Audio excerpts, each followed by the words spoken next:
Bum-ba-da-dum.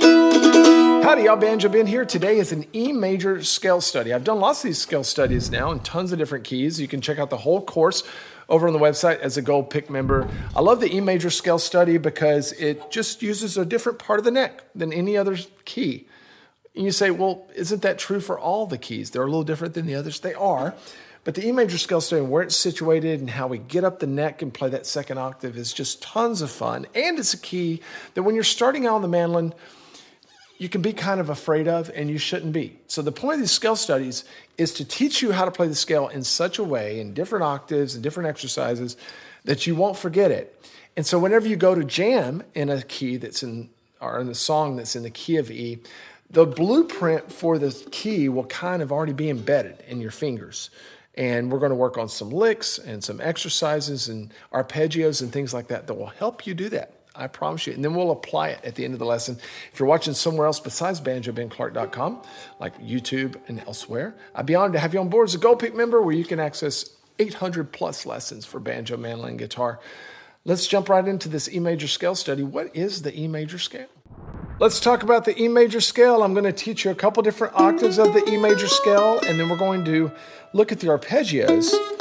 And if you don't know what arpeggios are, I'll explain those to you because those are the notes that we're going to be basing a lot of our licks off of in the E major scale in every key, as well as chords that we build and such. But before we pull the tab up, I want to just talk a little bit about the E major scale in reference to the neck.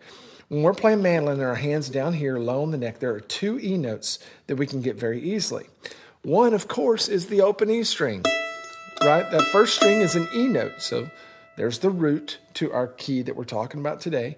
The other one will be on the second fret of the D string, which makes sense, right? Because if this is our D string, an E note is one whole step above a D, which is 2 frets. So there's a D note, D sharp, E. So here's our other E note that we can grab easily. And then, of course, there are other E notes up here that we'll look at later. But E to E. And so whenever we play our E major scale, we're traveling from this E up to that E, at least right now. Now, before I pull the tab up, I want to just play this major scale for you. And you use your eyes and ears to copy after me. Watch this.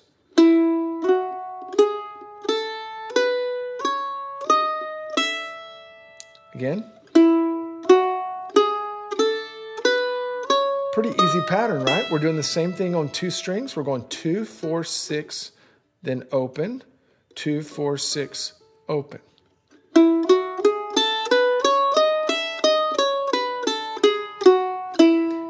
You might say, Ben, why aren't you playing any scale notes down there on the lowest string? Aren't there E major scale notes down there? You bet there are. The E major scale would, of course, keep going down. But we're not going to reach another E note, so those are just a partial scale down there, and we'll talk about those a little bit as well. But what I want you to concentrate on right now is this 1 octave scale. And be able to come back down. Now, I have tab for that, but I don't want to look at it yet. I want you to actually learn that. It's pretty simple. And why that's important to learn the scale, as we've already talked about a little bit, is because most of our melody notes in songs, when they're in the key of E, are going to fall in the E major scale. Those are all E major scale notes, right? So there are a lot of songs that do have notes outside of the the major scale that they're based in. But the vast majority of the notes are located in the E major scale, so we're getting our fingers used to playing in this E position. Now, of course, the scale would keep going up. Once we reach that E note, we could keep going 2, 4, and then it goes 5, 7. And that climbs up to the 5th tone of the scale, right? Because if this E note is the root, 1, 2, 3, 4, 5. So maybe you'll practice with me playing from down here all the way up to the B, this 5th tone. And I'm going to count the scale tones as we go, okay? If we assign a number to each one of the scale tones. So the root is the 1. Ready to go. 1, 2, 3, 4, 5, 6, 7. Starts over at 1, 2, 3, 4, 5. And of course, we could keep following that pattern and reach another E note way up here. But that gets a little difficult if you're trying to play just through the scale. You have to shift. So what we're typically going to do whenever we want to grab those notes up there is we're just going to move the whole position. And some of the notes that we can get right here, we'll find a way to get it on the string beneath it. That's pretty cool. You notice how those are the same notes? I'm playing 7, 9, 11, 9, 7. So that's important to connect those dots. And I have a whole course called Unlocking the Mandolin Neck that helps you do just that. But that takes us up to playing the high octave scale. Still not pulling any tabs up yet. You're going to have those as a gold pick member here to reference, but I want you to use your eyes and ears. And what's great about this pattern of the E major scale, it starts on 7.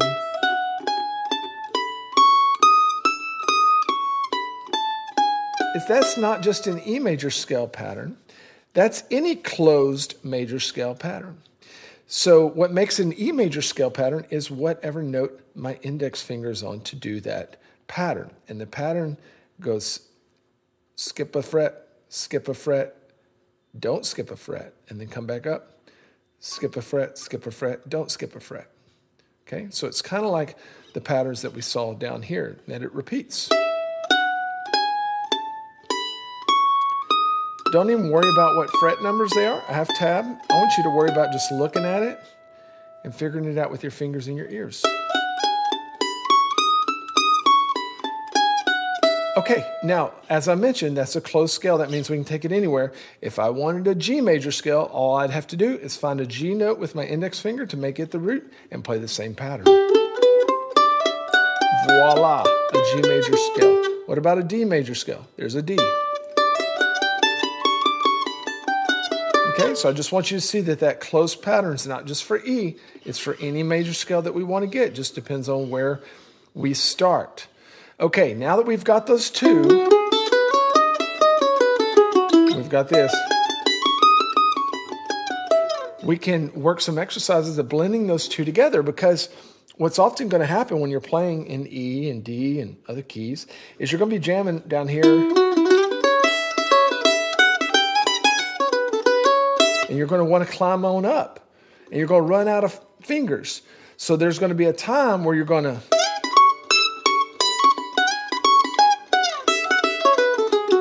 Okay, you're going to transition up the neck. And you're going to do that either by using the E open string as a pivot, which is what we're about to do, or you'll find places to slide and do cool things like that.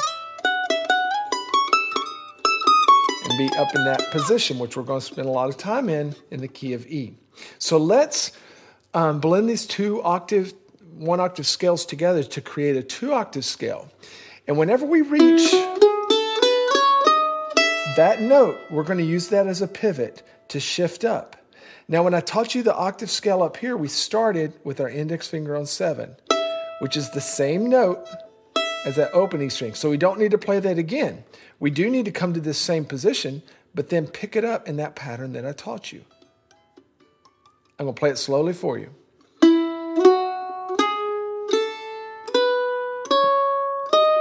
Pivot.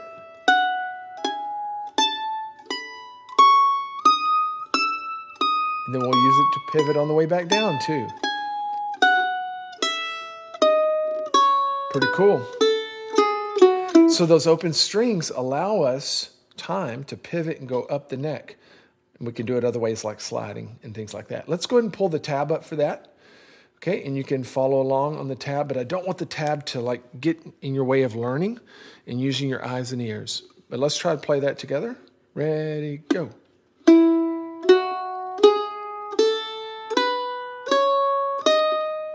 Pivot. It's hard to use that pinky. Pivot.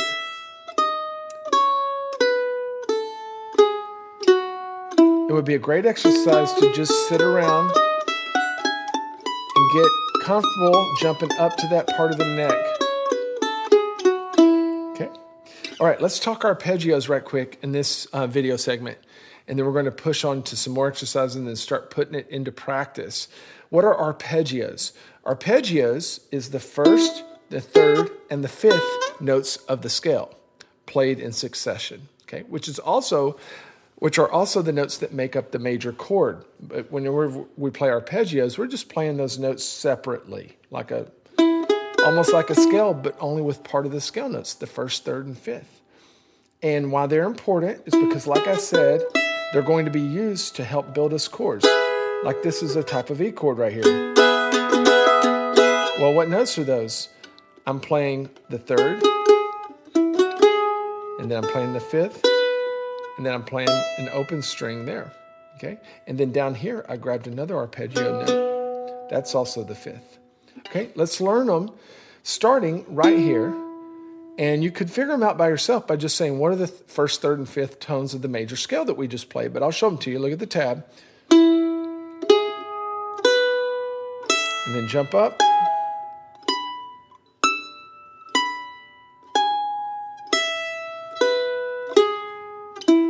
So even if you don't know why you're doing it, it's a good thing to get comfortable doing this.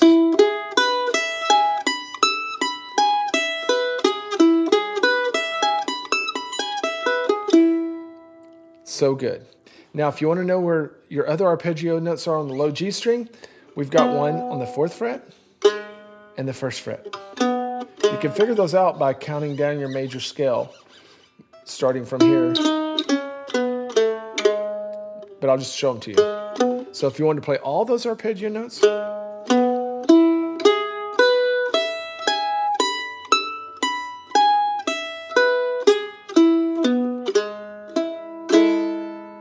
that's also how you get all these great harmonies, right?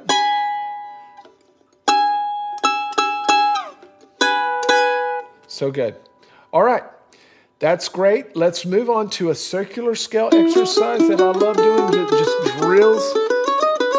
drills the scale position into our heads even without knowing about it, or without knowing it, and it gets really fun. Then we'll press on into application. If you're not a Gold Pick member at banjobenclark.com, you need to do that. Have access to hundreds of lessons, including the tabs and Jam-Track MP3s. If you're already on the site watching as a Gold Pick member, let's keep going. Hit that next video segment. Hey y'all, a lot of you have asked about the various accessories that I use on my mandolin, and I just wanted to share those with you. I sell some of them, and one of them I do not, but they're really great. That's why I use them. One is one that you don't really see, and that's the tone guard. I think the number one thing that you can do to improve the sound and protect your instrument is to get a tone guard. I do sell those on the site, TONEGARD. My strap, get a lot of questions about this. I don't know if I'd have this one in stock or not, but you can go check it out. This is a strap by Eldorado, and it's so beautiful. It's got little, looks like Native American pattern beads there. And they have, I think it's the Kachina strap, but you can go there and check it out and see what you think. And then finally, I've got this armrest, which I do have armrest in my store, but this isn't one of them. This is made by Hill Country String Works by a really great guy down there. He's actually a student of mine. I think he gets all the business he can get just selling out of his shop without any retailers like my general store. But if you like something like this, he can customize it for you. They're super comfortable. I have a little cross inlay in mine. You can just look up Hill Country String Works. Be sure and tell him that I sent you, just because I want him to know that I'm supporting him, even though I don't sell his stuff in the store. So there's a few things I have on this Northfield F5 Limited, which not many of these around, so keep an eye out for these. Back to the lesson.